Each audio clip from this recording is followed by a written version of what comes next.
So, but actually I don't think that I'm talking about methodology.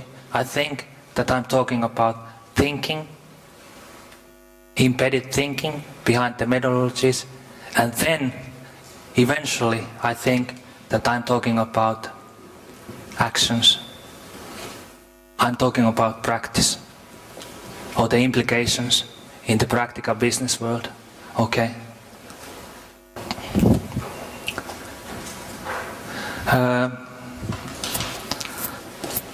Right now I'm working with a lady from Washington. Her name is Irene Sanders. She's the executive director of Washington Center for Complexity and Public Affairs. I think she had something to do with the 9/11 report, high profile report in US. So this is really fresh. This is last week's email from her, and I think that this expresses lots of the thoughts towards future thinking, future studies. So one of the points that she stresses is that future is happening today. And then she goes further.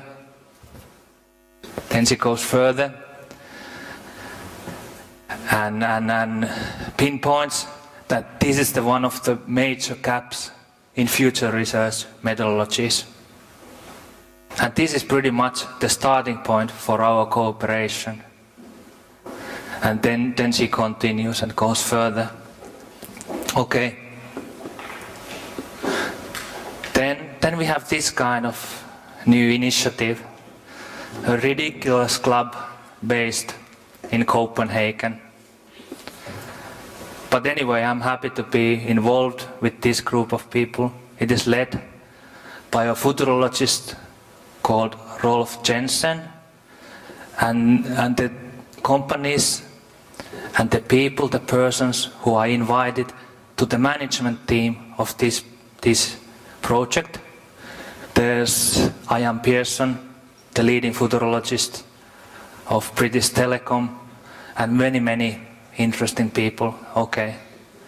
But if I told you the customers, you wouldn't laugh at me anymore, because the customers are for me the best thinkers in European multinational companies, and they want to participate in a Time Adventurers Club. Okay. And the first sentence is the mission of Time Adventurers Club, and I think that it's so well stated that it could be the mission of the whole visionary leadership thinking. So we are traveling with these strategic directors. We are traveling in time forwards, and then from the distance, from 10 years, from 15 years, from 20 years distance, we look back at the present. And then we try to act on the future's challenges today. So, how much is different from this kind of idea, this kind of thinking, compared to the thinking that Irene Sanders just a few days ago expressed? So I think some time ago I was giving a whole day's workshop for the 29 leaders of Finnish museums, and we started the workshop by saying that we both do not exist. I'm somewhere in the future and they are somewhere in the history. And then we talked for a long time because I like them. They are educated people, they are very discussive, they are very aware of the role as depositing the national memory. And then in the end we agreed that the only place where we can exist is present. Ontologically, it's impossible to exist there in the future. Okay, so I don't see that much contradiction between the future's methodologies or studies and complexity.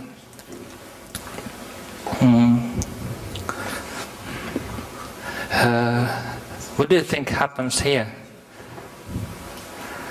Who can explain for all of us the meaning of this picture? How do you feel? It's knowing here. It's a Finnish answer. Okay, someone else? You over there. You moved. Come on. What do you see there? How do you understand the picture? Okay. Anyone else? You're in disco? Oh, you are, not you are. He's in the disco, okay. Very well. So I think that for me this picture expresses the two major ways how the international companies are competing in the global markets today. How do we make sense of the future? How do we make sense of the future's challenges, possibilities, and what are the means how we are trying to reach the future? And I think that from Eve's presentation, Eve was very, for me, I understood it that way, that she was answering the second question. I'm trying to answer the first one, pretty much, okay? I think if we went further,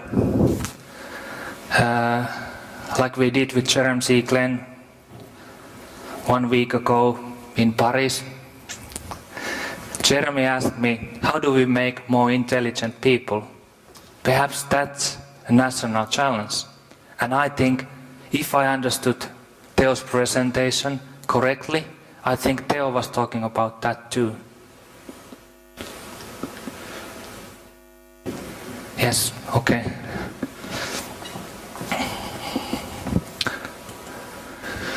Oh, one more bit. So, what happens here? Marjatta, Master of Knowledge Management. Oh no, Professor. Okay. But, okay. Someone else? It's the embodiment of an idea. Yeah, I see it that way too. It's how the sense making happens.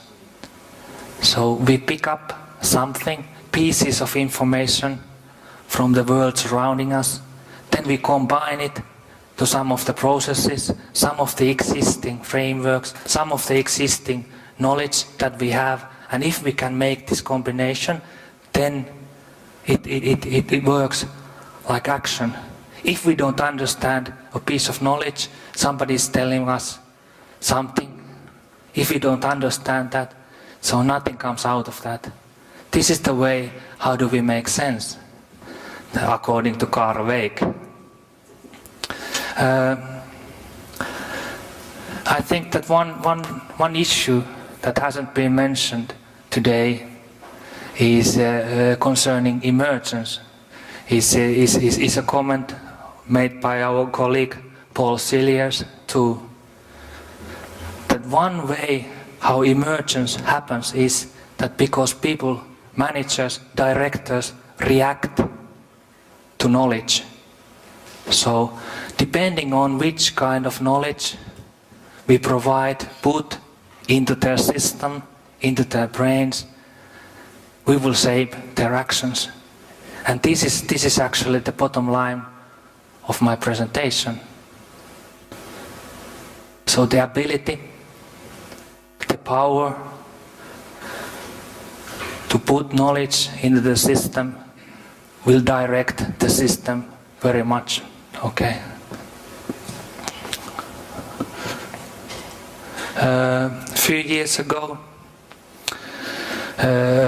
for me, a pretty interesting study was made in Helsinki University of Technology. Nasi and Naulola asked the top 500 companies, or the managing directors, or the strategy directors, so what kind of tools do you use in your strategy process. And then they ask the same persons, of which 125 answered to their questions. Can you name the theory, the practical theory, according to which your company does strategy? And these are the answers to those questions. So I think this is because we have English hosts here, so in this kind of thinking, I think that it's pretty easy to find an analogy with Ludwig Wittgenstein's language philosophy. The limits of your language are the limits of your words. The limits of the methods that you are using are the limits of your understanding of the situation. For me, this is very sad reading. But this is the reality. I think not only in Finland, but in many countries. Okay.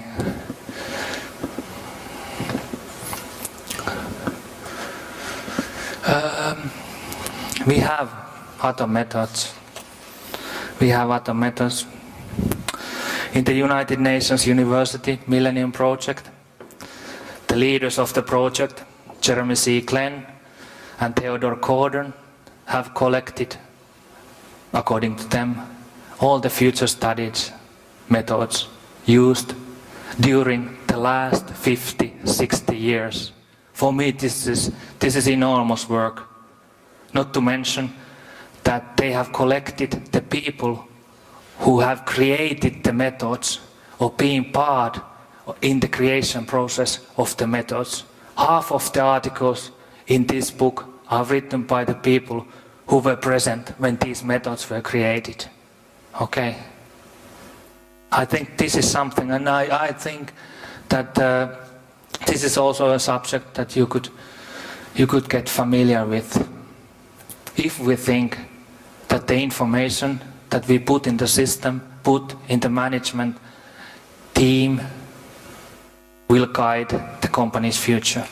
Depending if we use the SWOT analysis, or if we use something from here, or if we use a combination of many methods, of future studies methods, of complexity methods, so we will shape the picture in front of these people, and thereby we will lead them.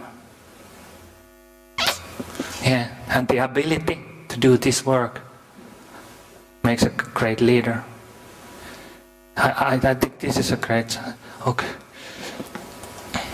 I worked with Theo earlier this year, and with David Snowden too, and we were trying to analyze those methods. They are very, very different.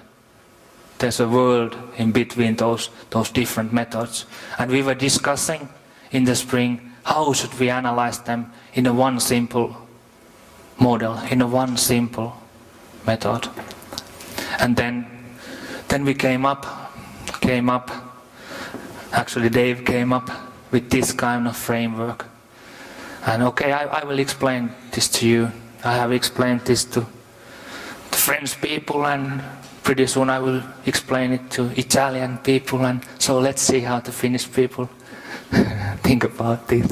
Okay, so we have two axes. In the horizontal axis, we talk about the means of controlling or directing the system that each method has to offer or is embedded in the method you are using. And in the vertical axis, we talk about nature of possible understanding of the system. In the bottom half of the picture, we have two very familiar approaches. We are talking about engineering approaches on the left, and on the right we are talking about system thinking. They have something in common and something that is not common with them. What is common with them is that when we are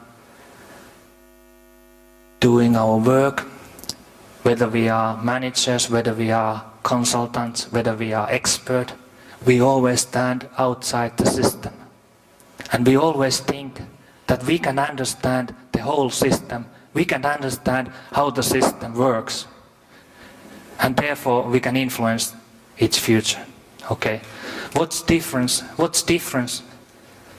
in between them is that those methods that we place there amongst the engineering approaches aim at removing ambiguity.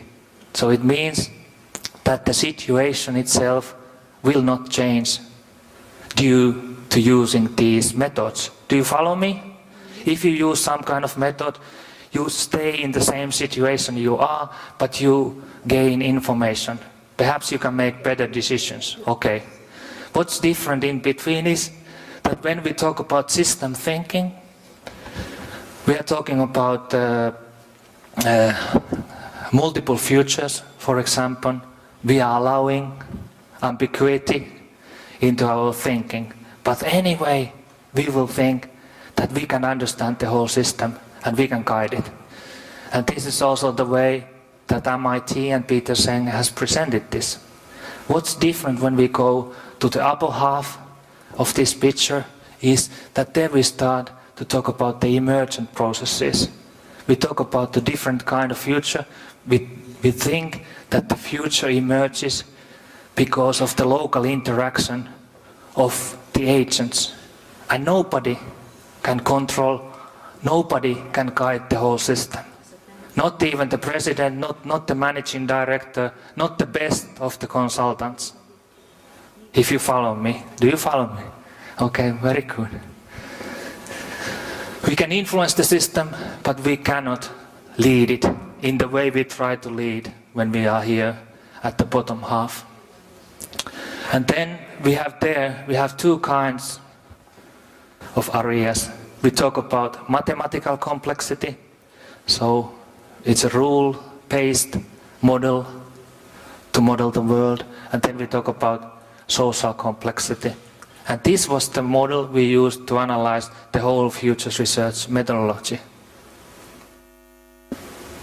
Okay, so we see what comes out of this.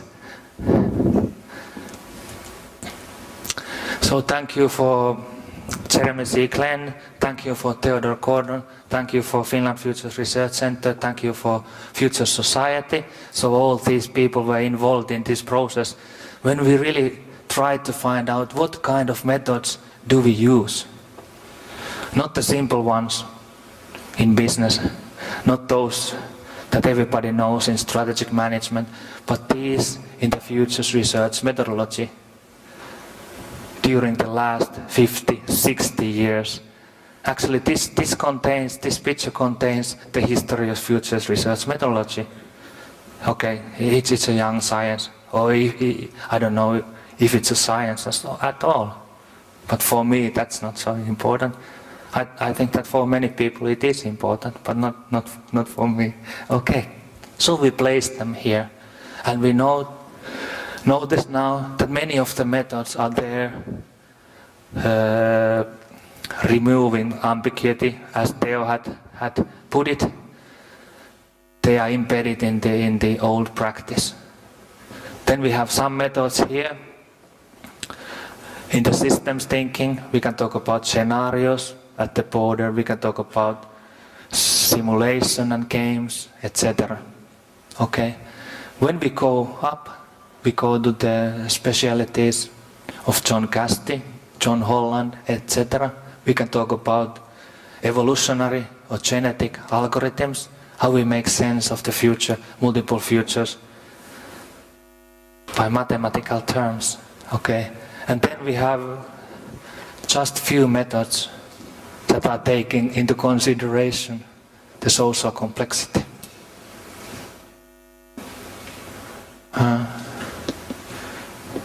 And this is why I said to you, John, yesterday, that you are doing the same thing as Eve, but your hands are clean. Yeah, you are using your head, you are building beautiful models, you are not getting dirty. But when Eve went to Rolls-Royce Marine and to the health service organization, I had the feeling when I looked at your face that so it was a heavy job. to deal with the social complexity. Yeah, okay. Does anybody wants to comment anyway? Marita. Thank you. My name is Marita Aaltonen in the Confederation of Finnish Industries, and we have had some common projects with Future Center, Study Center, and we have tried some of these participatory methods, for example, but somehow I have a feeling that we have not yet succeeded. Yes. So could you tell us what would be kind of the conditions where these social complexity methods and tools succeed? Yeah, but anyway, I think this is a heavier job, you know. As I told, I just came back from France, where they are really practicing this kind of thinking. They have 22 areas, all as big as Finland, and they are doing these multiple actor strategies. That means that when the regions are making their strategies, they are trying to collect all the relevant actors, and they are trying to make the strategy together. As Eve in the beginning explained, that the world is not only evolving, it's co-evolving. So that means that no one of us can survive alone, at least not for a long time. So the choices, the decisions of the other actors influence our success. And this is the reason why they are doing these kind of exercises all the time in France. And then when they are doing other kind of analysis, when they are doing analysis, they are doing business information. They are not trying to collect only the knowledge that is relevant, also the knowledge that affects the knowledge that affects us. And I think that this is perhaps a bit better picture, a bit more realistic picture of the world we are living in. Because think about the strategy processes in your organizations. How often have you done the processes by yourself? How often have you gone with the management team to Lapland or to the Canary Island or to Greek, and then you come with the ready-made strategy to Finland, and then you say that okay, apply this. Yes. Yeah, I think it's much more difficult, but I think that that's the way that we should go and do it. Anybody else? What about Hannu? Where's Hannu? Hannu, what do you think about this presentation? Hannu is the owner of one of the biggest Finnish companies strategy process, UBM, the forest company. Very interesting, and just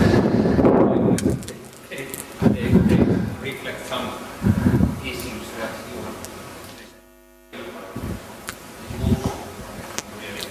real life. Yeah. What did I say earlier? I quoted one of the experts called Paul Silliers, that what will emerge is a reflect to the knowledge we are dealing with. What do you think that happened here? Because Hannu heard something that according to him made sense, so he's changing the practice. He's doing different kind of actions. And I think that this is the way we can very much influence the future. This is the way the people who can think, who can lead these thinking processes in the world. We can talk about thought leadership will influence the whole world. Yes. And another thing that comes to my mind from the similar question. The knowledge is asymmetrical. That means that the same knowledge delivered here has some influences on some of you. But it doesn't have any influences to some other. people here who were hearing the very same presentation. And this is also for me very realistic.